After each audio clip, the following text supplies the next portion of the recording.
बिस्मिल्लाहिर्रहमानिर्रहीम। अस्सलामु अलैकुम स्टूडेंट्स, उम्मीद करता हूँ कि आप सब खैर आफियत से होंगे। आज हम लेक्चर नंबर 24 फिज़िक्स 101 का डिस्कस करेंगे और मैं हूँ आपका instructor Chaudhary Shahzad Sahil, teacher, certified trainer and motivational speaker. तो बच्चे, आज के वीडियो में हमने डिस्कस करना है लेक्चर नंबर 24 जो कि है इलेक्ट्रिक पोटेंशियल। इलेक्ट्रिक पोटेंशियल को समझने से पहले और इस टॉपिक को भी स्टार्ट करने से पहले मैं आपको दो बातें बताना चाहूँगा बच्चे।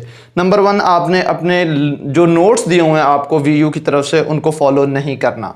अब आप कहेंगे सर फिर किस चीज़ को फॉलो करें? आपने अपने लेक्चर्स को फॉलो करना है और मैं जो लेक्चर्स बना रहा हूं बच्चे वो एग्जैक्टली उन लेक्चर्स को मद्देनजर रखकर जो है वो बना रहा हूं। अच्छा, अब इसमें मैं आपको क्यों कह रहा हूं कि आपने नोट्स को फॉलो नहीं करना? उसकी वजह यह है कि नोट्स के अंदर बहुत सारी चीज़ें स्किप की गई हैं। लेक्चर के अंदर बहुत ज़्यादा चीज़ें हैं, बहुत ज़्यादा टॉपिक्स बयान किए गए हैं, जबकि जो आपके नोट्स हैं उसके अंदर चंद मेन पॉइंट्स जो है वो डिस्कस किए गए हैं। और अगर आपने गौर से देखा हो आपके लेक्चर्स को और उसके बाद आपने अपने नोट्स को भी देखा हो तो उसके नोट्स के टाइटल में साथ लिखा हुआ है कि समरीज ऑफ लेक्चर्स। ठीक है ना, कि ये लेक्चर्स नहीं है, लेक्चर की समरी है, उसमें शॉर्ट फॉर्म में जो है वो छोटी छोटी चीज़ें डिस्कस की हैं। अगर आप स्टेप बाय स्टेप सबको फॉलो करना चाहते हैं तो आपकी जो पीपीटी स्लाइड्स दी हुई हैं, पावर पॉइंट स्लाइड्स जो आपको दी हुई हैं, आपने उनको फॉलो करना है। वो आपको कहाँ से मिलेगी? डिस्क्रिप्शन में जाएं, एक व्हाट्सएप ग्रुप मौजूद है फिजिक्स 101 बाय च शहजाद साहिल के नाम से, आप उस ग्रुप को ज्वाइन कर लें। मैं आपको जो लेक्चर जो है वो प्रोवाइड करूंगा साथ के साथ उसकी पीपीटी स्लाइड्स जो है वो मिलती रहेंगी। ठीक है, अगर आपको नहीं समझ आती वरना आप वीयू से भी डाउनलोड कर सकते हैं।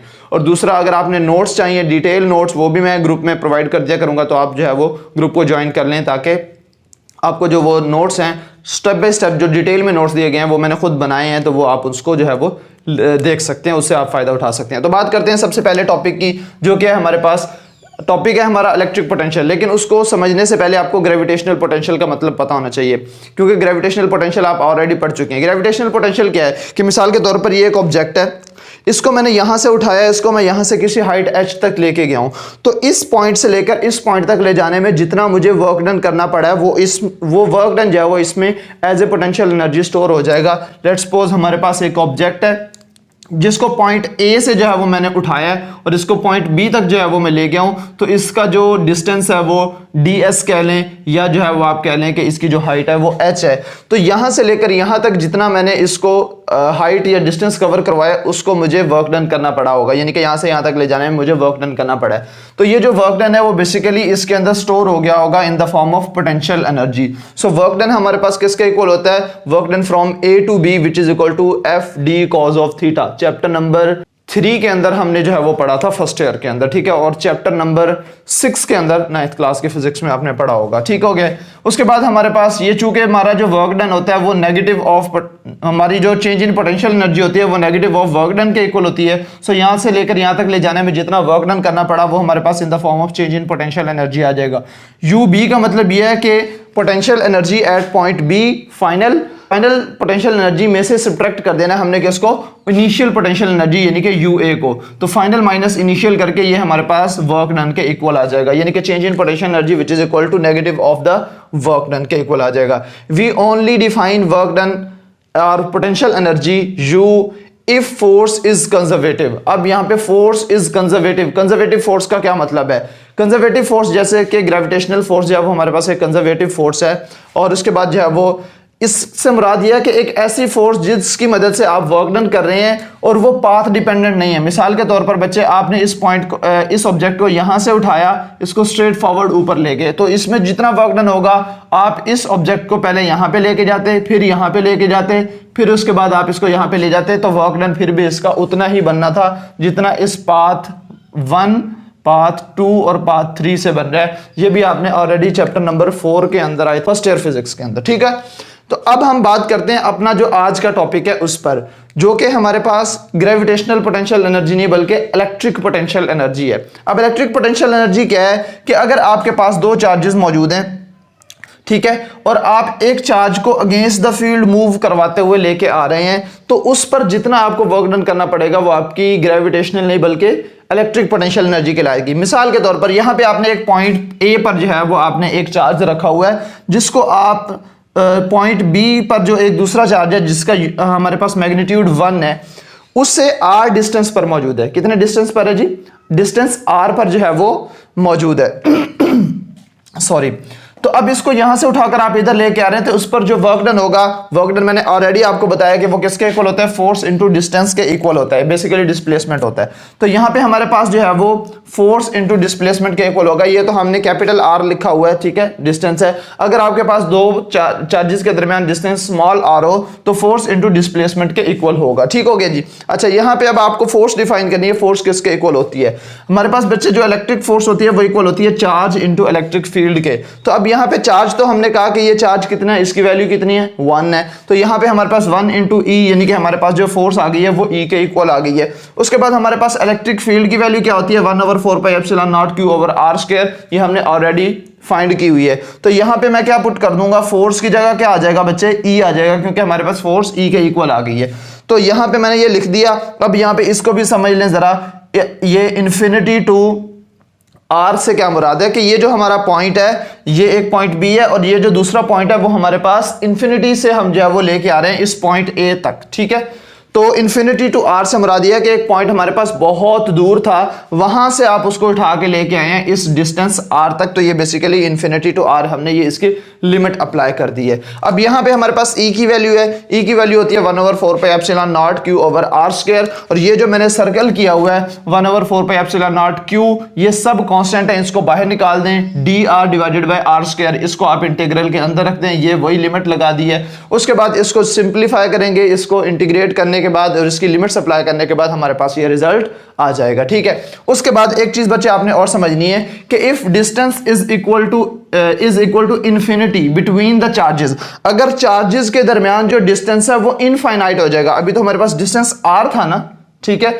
अगर ये डिस्टेंस इन्फिनिटी हो जाए तो उस वक्त जो हमारे पास उन दोनों चार्जेस के दरमियान जो पोटेंशियल एनर्जी बनेगी वो उसकी वैल्यू होगी 1/4 pi epsilon naught Q1 Q2 divided by R, ठीक हो गया बच्चे। अच्छा, उसके बाद यहां पे हम डिस्कस करेंगे unit of potential. Unit of potential क्या होता है जी, यूनिट ऑफ पोटेंशियल होता है बेसिकली वोल्ट, ठीक है। और वो किसके इक्वल होता है, work done per unit charge के इक्वल। जो हमारा पोटेंशियल होता है वो क्या होता है बेसिकली कि एक यूनिट चार्ज के ऊपर आपने कितना वर्क डन किया है, सो ये work done per unit charge which is equal two volt, ठीक है, जिसको आप इलेक्ट्रिक पोटेंशियल भी कहते हैं। तो हमारे पास अगर हम एक कॉलम चार्ज लें, उसके ऊपर 1 जूल वर्क करें, तो जो हमारे पास पोटेंशियल बनेगा वो कितना बनेगा, 1 वोल्ट बनेगा। अच्छा, चार्जेस, अच्छा पोटेंशियल के जो है वो कुछ और यूनिट्स में है, जिसको फॉर एग्जांपल जो कि इलेक्ट्रॉन वोल्ट है। अब इलेक्ट्रॉन वोल्ट क्या है हमारे पास, इलेक्ट्रॉन वोल्ट से क्या मुराद है, ये आपके उसमें जो आपके जो पीपीटी स्लाइड्स हैं उसमें दिया हुआ है, energy gained by moving 1 electron through 1 volt. अगर आपके पास पोटेंशियल डिफरेंस 1 वोल्ट का है, उसमें से एक इलेक्ट्रॉन को आप मूव करवा रहे हैं, तो उसको मूव करवाने के लिए वो जो चार्ज जितनी एनर्जी गेन करेगा वो एनर्जी बेसिकली 1 इलेक्ट्रॉन वोल्ट के इक्वल कहलाएगी। ये तो छोटा बेसिक यूनिट है। अब उसके बाद किलो इलेक्ट्रॉन वोल्ट, यानी कि 1 किलो इलेक्ट्रॉन वोल्ट। और किलो का मतलब ये प्रीफिक्सेस बच्चे आपने चैप्टर नंबर 1 में 9th में भी और चैप्टर नंबर 1 में फर्स्ट ईयर में भी पढ़े होंगे। किलो का मतलब होता है 10 पावर 3, मेगा का मतलब होता है 10 पावर 6, गीगा का मतलब होता है 10 पावर 9 और टेरा का मतलब होता है 10 पावर 12। तो ये हमारे पास 1 kilo electron volt it's mean 10 raised to the power 3 electron volt, 1 mega electron volt it's mean 10 power 6 electron volt, 1 giga mean 10 power 6 10 power 9 and 1 tera mean 10 power 12 electron volt, ठीक है, हो गया। ये तो यहां तक जो है वो क्लियर हो गया है। उसके बाद कुछ बेसिक सी बातें जो है वो दी हुई हैं, मैं वो भी आपको बताना चाहूंगा, क्योंकि ये मैंने स्लाइड्स जो है ना वो आपकी पीपीटी स्लाइड साथ साथ जो है वो रखी हुई हैं। अच्छा, यहाँ पे बच्चे जो आपकी नेक्स्ट स्लाइड है मैं यहाँ पे इधर शो भी करवा देता हूँ। वो कहता है जनाब positive charges accelerate toward a negative reason और अ लोअर पोटेंशियल, ठीक है। अब याद रखिएगा बच्चे, हमेशा नेगेटिव चार्ज पॉजिटिव चार्ज की तरफ अट्रैक्ट होता है और पॉजिटिव चार्ज नेगेटिव चार्ज की तरफ अट्रैक्ट होता है। जो नेक्स्ट स्लाइड में उसने बात की है वो कह रहा है कि positive charges accelerate towards the region of lower potential. Lower potential का मतलब ये है कि नेगेटिव पोटेंशियल, ठीक हो गया। Similarly negative charges accelerate towards the region of higher potential, यानी कि हायर पोटेंशियल मीन पॉजिटिव। तो जैसे मैंने आपको बताया कि नेगेटिव पॉजिटिव की तरफ जाएगा और पॉजिटिव नेगेटिव की तरफ जो है वो जाएगा। यहां पे जो नेक्स्ट स्लाइड है ये मैं यहां पे दिखा रहा हूं, उधर ऊपर मैं इसकी ओरिजिनल स्लाइड भी दिखा दूंगा जो कलरफुल है।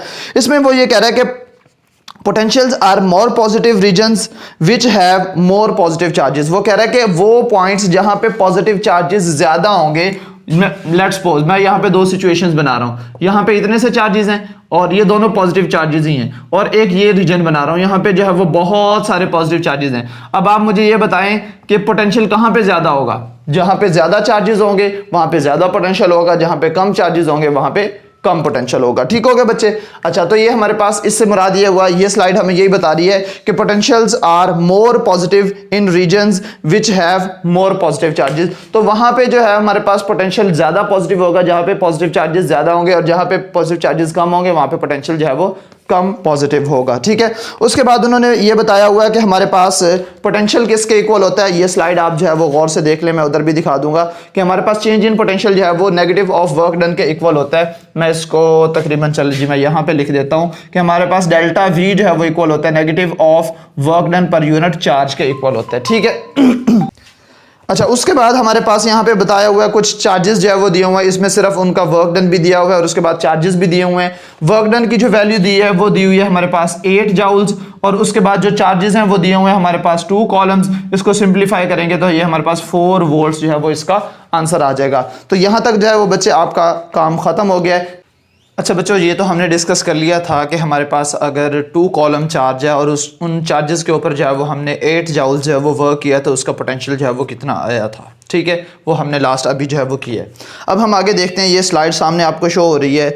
The electric potential exist only because of the electrostatic force is conservative. वो कह रहा है कि इलेक्ट्रिक पोटेंशियल जो है वो हमेशा उस वक्त एग्जिस्ट करता है जब हमारे पास इलेक्ट्रोस्टैटिक फोर्स जो है वो क्या हो, कंजर्वेटिव हो, एक चीज़।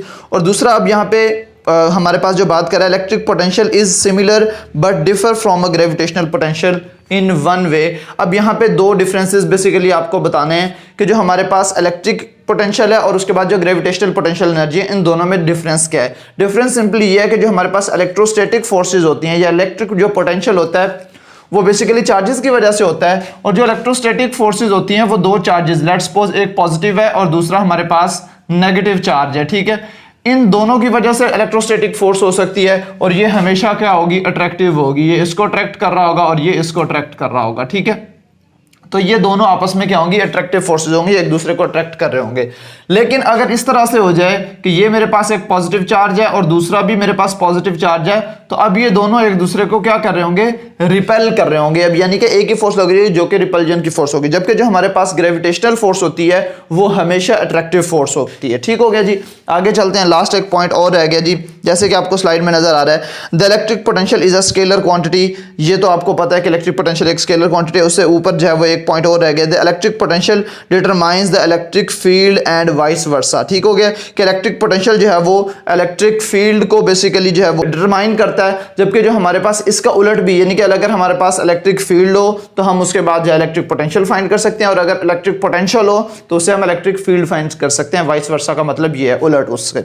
अच्छा जी, अब हम आगे चलते हैं। एक और टॉपिक जो है वो ये है कि पोटेंशियल ऑफ एन चार्जेस। ये मैंने खुद से इसकी हेडिंग दी है, आपके पास ये हेडिंग नहीं है, ये आपके पास जो है वो स्लाइड नजर आ रही है, और ये आपके पास जो है वो इधर से भी मैं आपको दिखा देता हूं ये चीज। ठीक है, तो ये स्लाइड, इसके अंदर आपको दिखाया गया कि अगर आपके पास 3 चार्जेस हैं या 3 से ज्यादा भी हो सकते हैं, so V1, V2, V3 up to so on Vn तक जो है वो हम जाएंगे, यानी कि बहुत सारे चार्जेस हैं, उसकी हमने जो है वो पोटेंशियल फाइंड करना है। तो आप क्या करेंगे, उन सब पॉइंट चार्जेस की मदद से जो पोटेंशियल आ रहा होगा उसको सम अप कर लेना है बस। तो इसको समीशन की फॉर्म में आप इस तरह से लिख सकते हैं कि V which is equal to summation I starts, यानी कि इनिशियल वैल्यू 1 से स्टार्ट हो रही है और n तक जा रही है VI। अब ये आपको 2 चीजें पहले समझनी है कि V किसके इक्वल होता है। V हमारे पास इक्वल होगा, अगर आपके पास एक चार्ज है तो उसके लिए हमारे पास ये होगा, यानी कि ये 2 चार्जेस मौजूद हैं उसके लिए, क्योंकि जब भी हम जो है वो चार्ज फाइंड कर रहे हैं, पोटेंशियल फाइंड कर रहे हैं, तो इसका इसके लिहाज से दोनों के दरमियान